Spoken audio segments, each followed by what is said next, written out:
你知道吗？全马有一间中风急救中心，就落在雪州沙登伯特拉大学 UPM 教学医院，毗邻沙登医院。从送院到影像扫描只需15分钟，15至30分钟内进行中风治疗。今年2月，雪州苏丹沙拉福丁为 UPM 医院主持开幕仪式后，正式宣布以先父之名，将医院命名为苏丹阿都阿兹沙医院。The plan was to have another hospital with complete neurology services. At the time, Prahu came as my trainee, 2011 or 2012. 2012.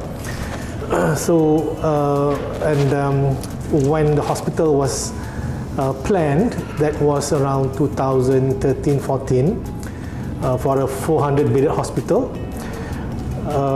Then came one of the biggest change in the treatment of stroke in the world, which is a procedure called thrombectomy in combination with a drug, what we call the procedure as thrombolysis. So thrombolysis and thrombectomy, either or together. I remember that day it was in Istanbul in 2014 at the World Stroke Congress. Yeah, I remember. I'm not sure that you were there too. I was there. So when the treatment was announced by the Dutch researchers called the Mr. Clean trial, everyone was shocked. I mean, this is so good that initially was unbelievable, but because it's been done to many cases, the impact was so great that we cannot ignore. So even when the result was announced, everyone was in goosebumps, and everyone gave a standing ovation at that time.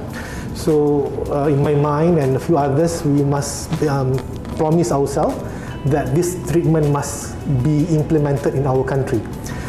So at that time, what I told my colleagues, my trainees then, was that the star was aligned, meaning we were about to build our own hospital, and then this new treatment came, and then I have with me very good young neurologists like Prof. Alia, Hanif and Lawi Chow. So, our team, yeah. So the team was there, and they are young and very motivated. So it's like the stars are aligning, it's all in front of you, whether you want to go and move forward or not. But my thought then was, if you don't do it, who else will do it? Nobody else will do it.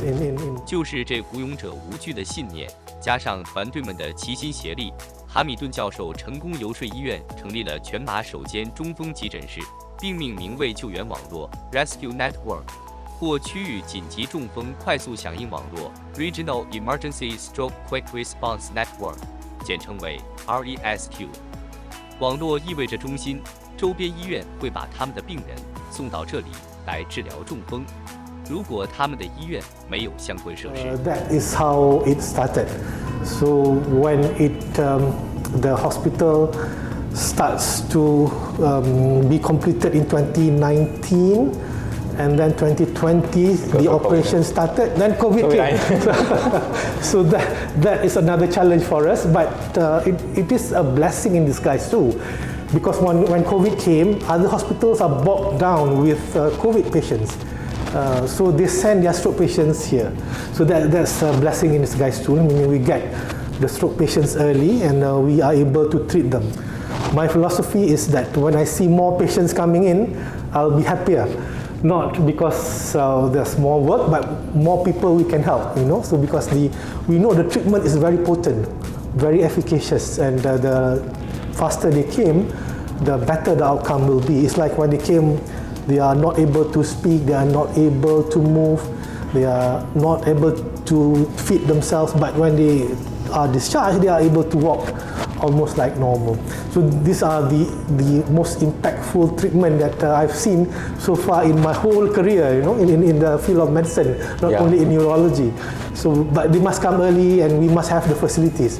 We must have a good imaging like MRI, CT scan to select them, and we must have the expensive stents to take out the clot from the brain. We must have good doctors, well-trained doctors. We must have all the facilities and specialties like the emergency doctors, the neurologists, the radiologists, the anesthesiologists, and the rehab physician, and then many others, which must be built together. So when the planning was started, it's not just to build one specialty, the neurology team, but others too. The one who does the imaging, the one who does the stent retrieval for the clot, the one who does the rehab. So all this must come together in tandem. So that's the history. Treatment must be the treatment must be executed within a golden time. So it's not like forever we can do it. So for the thrombolysis, this must be within 4.5 hours. The earlier the better. If they come less than 3 hours, it's even better. And for the thrombectomy, it must be done within 6 hours. Meaning if they come 12 hours, possibly it's too late. But still we can salvage, but not all. So the best is within 3 hours for the thrombolysis, the drug, and also the thrombectomy is within 6 hours. But we have with us here very good imaging facilities, the MRI and CT scan, which we call the advanced imaging. Although they come longer than 4.5 and 6 hours, but we can still select these patients who still have brain cells that we can salvage.